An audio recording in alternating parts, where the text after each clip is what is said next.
Well, hello there, ladies and gents. 'Tis I, Photo Dave, and this is Toypixx. If this is your first time on the channel or 100th, Toypixx is all about helping you and helping me get better at our action figure photography. So I'll talk about all kinds of stuff that entails. For instance, I'll talk about action figures. I know, right? I'll also talk about kind of things going on in the industry, talk a little bit about trends, what people are talking about, what's a popular topic of the time at that point. But I'll also be talking about photography, obviously, because action figure photography. So I'll be talking about photo equipment. I'll be talking about tips and tricks and how-tos and a little bit of Photoshop editing, all that good stuff. So if any of that sounds cool to you, go ahead and click subscribe. And now for today's video, I'm going to be talking about some of that photo equipment. I realize I focused a lot of the time on the action figures themselves and haven't talked so much about how I actually shoot them, how I actually light them. So that's this video. If you're into it, stick around after the intro.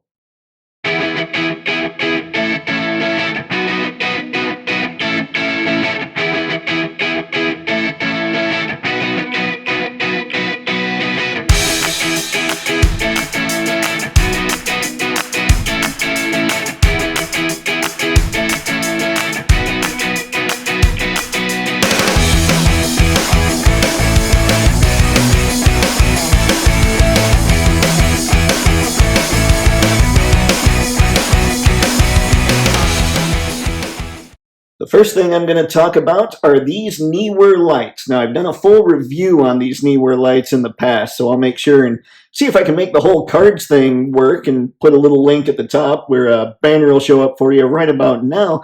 And if I didn't make that work, I'll put it in the description and probably maybe put it in the description anyway.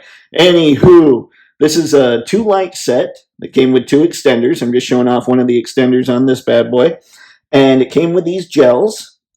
Some things that were very cool about them are, let's see here, if I can show this without unplugging something. This is just the light power source here. It ends up plugging in via USB. This is to turn the brightness down. This is to turn the brightness up. This is just power. So let's look real quick. There it is. I think it's pretty much as high. Yep, it's as high as it can go. So now I'm lowering the brightness quite a bit. So you can see that works really well. And what I enjoy about them also are these gels that I can just slide in there and put whatever color I want onto a photo. Let's see how I'm doing here. Ooh, so now we've got a little bit of red light coming through. If I had a figure there, we'd have some red light on that figure's side. So all that stuff adds up to some pretty sweet lights. Like I say, I'll leave a description to my full review video, a link to my full review video, and I will also leave a link to picking these things up on Amazon. They won't break the bank, so if you want them, go for it. If you don't, we'll all survive. Okay, next. This might seem silly, but this is putty, and I use putty pretty much in every shot. I'll rip off a piece, use it to put under a foot, especially if I'm doing some kind of action shot, so that, figures won't fall. Because falling figures, those don't make for very good photos. They do okay video-wise. Holy jeez, I need to put some lotion on. Look at that. Ah, lizard! But anyway, I use this stuff for all kinds of balancing as well. It's not just figures. Sometimes I'll stick it on something that the figure's on. In the past, when I didn't have much of a stand or a tripod for my camera, I would actually slide this under it if I needed some kind of funky angle. In fact, I shouldn't even say past. I still do that from time to time if I need a funky angle, and I'll show you why when I get to my tripod. But yeah, guys, seriously, get some putty. It's not very expensive, and it pretty much, well, it's going to help you balance your figure. Some people are going to think it's cheating. I'm going to think it's just the way to get a really good shot. So, there's putty. This is very cool. It's a collapsible 5-in-1 reflector. I don't use it on every shot, but I do use it on quite a few. Right now, what you're seeing is the silver side. So if you have, like I would use this, for instance, if I had a robot that I were trying to shoot and really reflect some bright light onto it, Still waiting on that bumblebee. If it ever shows up, well, hey, definitely using this side. And then on this side here, you've got just black. You want to cast a little bit of black on something. Maybe there's too much light. You do that. This zipper will undo it. Let's see how good I am. Ooh, oh, that's way too much of my hand. But now what you're seeing as I unzip it a little bit, here's the white side. So that'll reflect just plain old white. This is a diffuser that's right in the middle. That's kind of what holds the whole thing together. And this is the gold side. So if you want to use some bright gold light, reflect a little bit of yellow onto something, that's what it does. It's really cool. I like this thing. I probably use the silver side the most, though, which is why that side's unzipped and right here and everything. See, look, you can even see the blue shirt a little bit there. So yeah, I think this reflector is really sweet. It's not very big. I'll leave a link in the description, like I said before. But yeah, it works really well. And if you do order it and it shows up, it comes in this tiny package, and you'll think to yourself, man, what did I order that's supposed to be like this? Don't worry, it's this reflector. Like I said, collapsible. Not that I've collapsed it since I got it. And here's the trusty tripod. Now, I'm not going to spend a ton of time here. You know, if you're taking pictures with the real thing, you probably want at least a little bit of a tripod, unless you're doing outdoor stuff and the light's really sweet. I will say this is an older tripod. I've had this for years. Actually, it was my parents' tripod that I've kind of just taken. I had a tripod for a while that was a little fancier than this, but it was also more prone to breaking. So that one's just not here. But one thing I do miss about that tripod that this one doesn't have is it had like a little ball at the top so that you could swivel the camera in pretty much any direction. Whoa, I hit the wrong button there. You know, still learning the phone apparently. So you could swing the camera pretty much in every direction. So here I'm limited because, see this, the only way that I can tilt my camera is in this direction. I can't tilt my camera going the other way with this tripod, which is a bit of a pain. So there's that working against this one. So I would say if you're looking for a tripod, if you're in the market for a tripod, then definitely get one that allows you to swivel the camera all over the place. And that's all I got to say about tripods. And now we're getting fancy. This is a 75 to 300 millimeter telephoto lens. Really what it's probably designed for is if you're out at the game, at a soccer game, and you're taking pictures of your kid running around with a soccer ball. But I also use it for these figures. I back up a little bit. It's really nice for getting that front and back blur on them.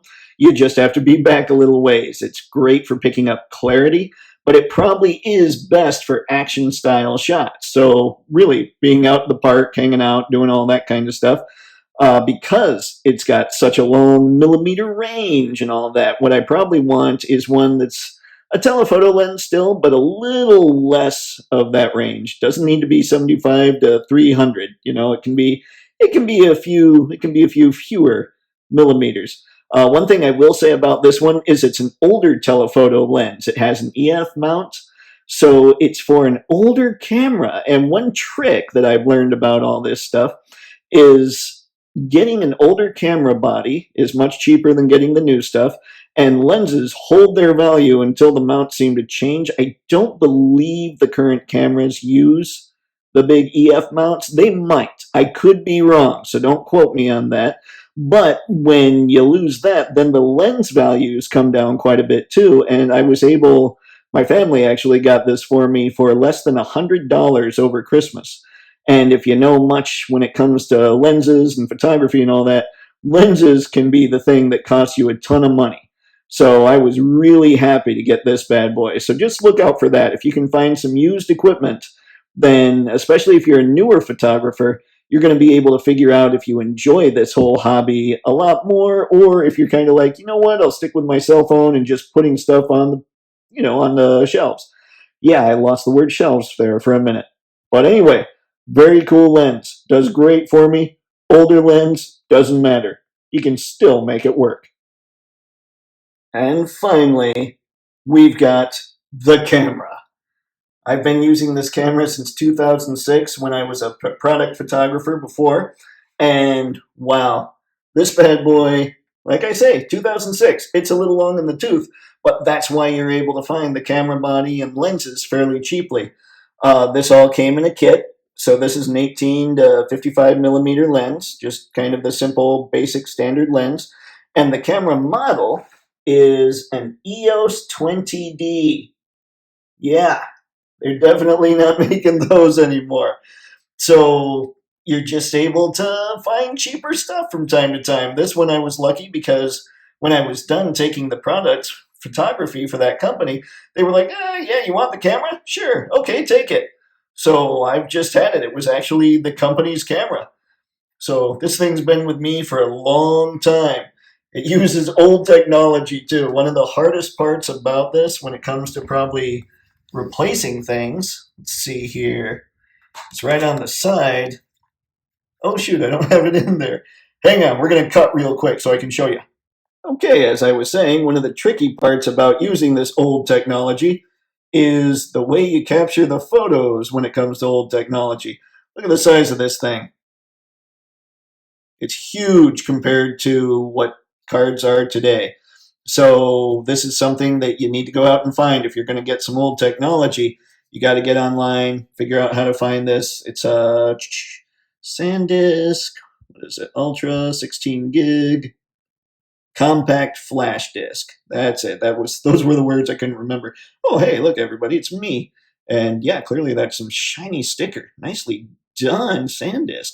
Anywho, that's your trick. If you're trying to get some of this older stuff, if you're trying to do it kind of cheaper just to see if you dig it or whatever, or even if you're a seasoned professional and you don't want to spend just a ton of money on stuff that pretty much hasn't gotten insanely better, then yeah, you want to get online, you want to try and find these. I don't know about Amazon, eBay. I think I got this one on eBay. I think this is the third card that I've had to get for this bad boy since 2006. So definitely worth your time, definitely worth your money. It's not all that expensive as long as you can find these cheaper bodies and these cheaper lenses. And the bodies and lenses, they should be fairly easy to find. So go for it. Grab them. Get the stuff, especially if you're trying to decide whether or not you want to be a photographer. You just grab some of this stuff, just play. It's a bit of an investment to get started playing with the old stuff, but if you find out that the old or the used stuff is really great and you really love doing this, then you can start upgrading, which is something I plan to do again as Toypixx starts making some money for me. So there you go, folks. That's all my photo stuff. So there you have it, gang. That is all the equipment I currently use for my action figure photos. If you have any questions, comment below with them, and even better, if you can tell me what you use and things that you've learned that have helped you out, please put that in the comments, because I know I've got a lot to learn just as much as I'm trying to help you. I'm hoping I can get some help out of this channel, too, because I know I could stand to use a little bit of improving. Yeah. So there's your comment suggestion. Make sure you stick around after this whole little outro thing so you can see today's pick. And that's pretty much all I got. So don't forget, if you're digging the content, like, subscribe, dislike if you're not, because YouTube likes that and the algorithm too. And yeah, have fun. Happy snapping. See ya.